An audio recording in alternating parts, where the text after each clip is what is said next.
మీరు మళ్ళీ పాలిటిక్స్ లో కూడా లోపలికి వెళ్ళి ఒక పార్టీలోకి వెళ్ళి మళ్ళీ దానిలో ఇవ్వడం లేక బయటకు వచ్చి మళ్ళీ మీరు ఒక సపరేట్ పార్టీ లేదు. నేను కాన్సెప్ట్ అదే పెట్టుకొని వచ్చింది. నేను పొలిటిక్స్ అంటే ఇలా ఉంది, ఏమి ఇది బిజినెస్ లాగా అయిపోయింది, డబ్బులు ఎక్కువ పెట్టేది, డబ్బులు స్పెండ్ చేసేది, విన్ అయ్యేది, తర్వాత ఏం బిజినెస్ మీరు ఎక్కువ అంత డబ్బులు పెట్టిన తర్వాత మళ్ళీ కరప్షన్ లేకుండా ఒక సొసైటీని ఎక్స్పెక్ట్ చేసేది కష్టము.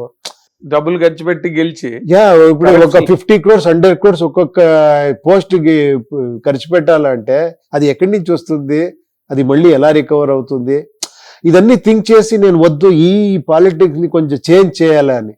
అదొక ఐన్స్టైన్ ఒకటి ఇది ఉంది కదా, trying the same thing again and again and expecting a different result is a foolishness. ఏమంటే చాలా మంది ట్రై చేస్తారు, వాళ్ళందరూ ఇది కాదు ఏమో చేంజ్ తీసుకొని రావాలని వస్తారు, తర్వాత గెలిచిన తర్వాత ఏమైనా చేయాలనుకుంటారు. బట్ ఆ గెలిచే ప్రాసెస్ ఉంది కదా, అది మిమ్మల్ని ఆ రాజకీయం సిస్టమ్ అలా కంట్రోల్ చేసేస్తుంది. మళ్ళీ you are a part of the system అయి డాన్స్ ఆడతారు, అలా అయిపోతుంది. నేను ఎలాగారా అది చేంజ్ చేయాలి, మళ్ళీ అలా ఉంటే నేను ఏదో పార్టీ జాయిన్ అయిపోవచ్చు, నేనే ఎందుకు పార్టీ చేయాలి. తర్వాత నేను ఒక పార్టీ చేసి అదే కాన్సెప్ట్ లో నేను చేస్తే అక్కడే ఎంతమంది ఉన్నాను, నేనెందుకు. నేను అందుకే దీనికి స్టిక్ ఆన్ అయ్యాను. ఇది 10 years తర్వాత 15 years 20 years పర్వాలేదు, బట్ అట్లీస్ట్ ఈ మెసేజ్ వెళ్ళాలి. డెమోక్రసీ, రియల్ డెమోక్రసీ ఏమంటే ఇక్కడ ఒక శాలరీ కోసం వర్క్ చేయాలి. ఇప్పుడు శాలరీ ఉంది, ఎంపీకి ఎమ్మెల్యేకి అందరికీ శాలరీస్ ఉంది. ఆ శాలరీ కోసం వర్క్ చేసి ట్రాన్స్పరెంట్ గా వర్క్ చేసి ఒక ఇలాంటి ఆర్ట్ ఆఫ్ గవర్నెన్స్ అంటాం మన దాంట్లో, అకౌంటబిలిటీ, రెస్పాన్సిబిలిటీ, ట్రాన్స్పరెన్సీ ఇదన్నీ రావాలి. రైట్ టు రీకాల్ రావాలి జనాలకి.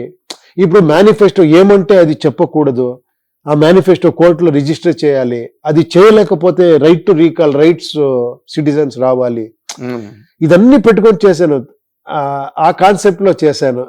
ఓకే, మరి ఎందుకు మీరు రాజకీయాల్లోకి ఎక్కువగా ముందుకు వెళ్ళలేదండి? లేదు, రాజకీయ కాదు ఇది. నేను అదే it is not politics direct, it is a political party but not with this concept. Okay, like మరి ఇప్పుడు మీరు చెప్పింది అంతా లేదు, సింపుల్ గా చెప్తాను. ఫస్ట్ పార్టీ చూసి ఓటేసేవాళ్ళు, తర్వాత వ్యక్తిని చూసి ఓటేస్తారు. నేను చెప్పేది విషయం చూసి, విచారం చూసి ఓట్ చేయండి. ఇంకా సింపుల్ గా చెప్పాలంటే భగవద్గీత ఉంది, కృష్ణ పరమాత్మ ఉన్నారు, కృష్ణుని పూజిస్తాము. బట్ భగవద్గీతను ఫాలో చేయలేదంటే కృష్ణ పూజ ఏం ప్రయోజనము? అలా ఇది చాలా ఇంపార్టెంట్. ఇండియా ఇప్పుడు రన్ అయ్యేదే బికాస్ ఆఫ్ సంవిధానం.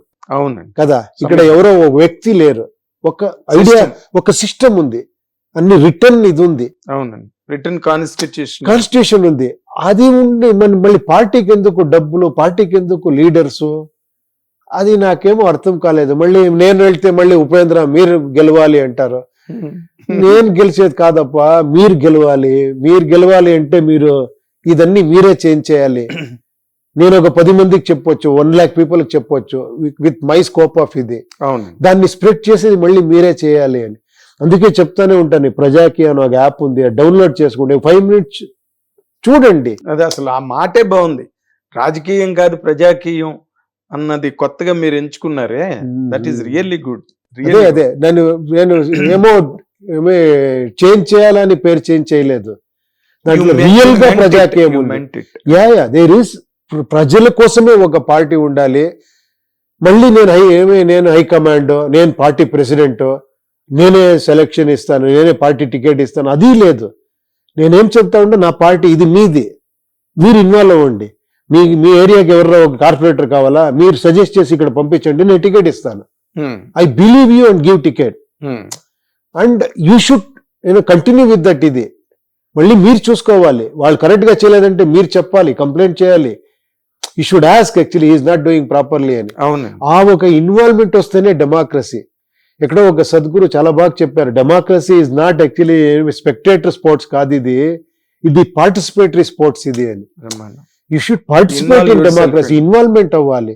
లేదు నేను ఓటేస్తాను 5 years ఏం చేస్తున్నాను, నేనేం చేసేకవుతుంది, ఏమరా చేసుకో, తర్వాత తిట్టేది, వాళ్ళు ఏం కరెక్ట్ గా చేయటం లేదు, that is not a right. ఇది అవునండి, ఆ చేంజ్లు తీసుకుని అట్లీస్ట్ ఈ ఐడియాలజీ స్ప్రెడ్ అవని అని చేస్తా ఉంటాను అంతే. ఓకే, బట్ అంటే you are not happy with the politics in Karnataka అండి? కాదు, మీరు అందరూ అనుకోవాలి అందరూ హ్యాపీనా అంటే ఓకే, ఇట్ ఈస్ గుడ్. కాదు sir, I don't have any this. ఇప్పుడు లేదు హ్యాపీగా ఉంటే నేనే అక్కడ జాయిన్ అయిపోతాను కదా. ఇప్పుడు నాకు అది కరెక్ట్ అనిపించింటే అక్కడే జాయిన్ అయిపోయిండు. నేను ఎందుకు చేస్తా ఉంటే that itself shows actually there should be some change అని. ఎగ్జాక్ట్లీ. బికాస్ చాలా చేంజెస్ జరిగింది ఈ ప్రపంచంలో. ఒక్క సిస్టమ్ రాజమహారాజ్ సిస్టమ్ నుంచి ఒక డెమోక్రసీ అని వచ్చింది. అది మళ్ళీ ప్యూరిఫికేషన్ అవ్వాలి కదా. టెక్నాలజీ వచ్చింది. You can do transparent government. అన్ని మీరు ట్రాన్స్పరెంట్ గా చేయొచ్చు. మీ మొబైల్లో అన్ని మీరు డీటెయిల్స్ ఇవ్వచ్చు. ఇప్పుడు అంతా టెక్నాలజీ ఉంది. అవునండి. డెఫినెట్ గా చేయొచ్చు. ఈ ఐడియాలజీని మొబైల్లో స్ప్రెడ్ చేయొచ్చు. అవును. ఇది ఆడియన్స్ థింక్ చేయాలి. అంటే ఆడియన్స్ అంటే నేను చెప్పేది public public Voters. Public think and actually public should think. support and actually they should do this. I am telling actually don't actually think this is Upendra's party. Don't vote for me. That's why I don't want to stand for Contest election. అన్నారు. Contest చేయను అని. మళ్ళీ అది Upendra party. Upendra win ఏమో చేస్తారు. అది win అనేది నేను చెప్పను. ఇక్కడ విన్నింగ్ లూజింగ్ కాదు ఇది. ఇక్కడ వర్క్ దొరికేదా వర్క్ దొరకలేదా అంతే. నాకు ఒక జాబ్ దొరికింది. అదే. నేను ఒక పీపుల్ రిప్రజెంటేటివ్ ఒక జాబ్ దొరికింది. అది కరెక్ట్ గా చేయి. కరెక్ట్ గా చేయలేదంటే నిన్ను తీసేస్తారు జనాలు. ఆ ఒక్క ఆ భయం సిస్టమ్, ఉండాలి. ఆ భయం ఉండాలి. అదొక సిస్టమ్ అవ్వాలి.